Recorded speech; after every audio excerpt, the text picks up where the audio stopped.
தர்மபுரியிலயும் ஒண்ணு இருக்கு. இதுல இவரு மும்மொழி கொள்கையை எதிர்க்கிறாராங்க. சிபிஎஸ்இ ஸ்கூல்ல ஹிந்தி கண்டிப்பா இருக்க வேண்டிய ஒண்ணுங்க. இதுல எங்க இருந்துங்க இவர் மும்மொழி கொள்கையை எதிர்க்கிறாரு சொல்லுங்க.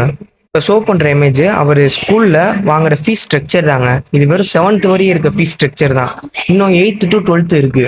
இப்போ இவ்வளவு காசுலாம் வருதுன்னா வச்சுக்கோங்களேன். இன்னும் அவரு மக்களுக்கு எவ்வளவு செஞ்சிருக்காரு இதுவரை, அதை சொல்லுங்க. இது வரைக்கும் எவ்வளவு செஞ்சிருக்காரு, இன்னும் செஞ்சவங்க எல்லாம் எவ்வளவு பேர் வெளியே இருக்காங்கன்னு தெரியுமா? நம்ம ராகவராஜ் மாஸ்டர் எடுத்துக்கோங்க. அவர் எவ்வளவு ஆதரவற்ற ஆசிரமம் வச்சிருக்காரு, ஊனமுற்றவர்களுக்கு எவ்வளவு உதவி செஞ்சிட்டு இருக்காரு. மாதிரி அவரை மாதிரி நிறைய பேர் இருக்காருங்க. அவங்கெல்லாம் தலைவர்களா இல்ல இவர் தலைவராங்க? எனக்கு புரியலங்க. இவர் நடிகருங்க. இவருக்கு ஃபேனா இருக்கீங்கன்னா நடிப்புக்கு மட்டும் ஃபேனா இருங்க. அதை விட்டுட்டு கட்சி ஆரம்பிக்கிறாருன்னா அவர் இப்ப எனக்கு இந்த எல்கேஜி மூவில வந்ததுதாங்க அவருக்கு எத்தனை காலம் தான் ஏமாற்றுவா இந்த நாட்டிலே மூவில கூட கிளைமேக்ஸ்ல ஒரு சீன் வருங்க. அதாவது இந்த மாதிரி படிச்சவரு இருந்தாரு உங்க தொகுதியில, நீங்க யாருக்காவது அவருக்கு ஓட்டு போட்டீங்களா, என்னை ஏமாத்துற எனக்கு தானே ஓட்டு போட்டு ஜெயிக்க வச்சிருக்கீங்க அப்படின்னு. அந்த சீன் நல்லா அருமையா இருக்குங்க. அது ரீல் இல்லைங்க, ரியல் அதாங்க.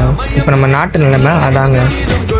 நான் யார் கேட்குறாங்களோ இல்லையோ எனக்கு தேவையில்லைங்க. மக்கள் குரலா நான் கேட்கணும்னு நினச்சேன், இந்த சேனல் ஆரம்பித்தேன், நான் கேட்குறேன், இனிமேலும் கேட்பேன், அவ்வளோதாங்க.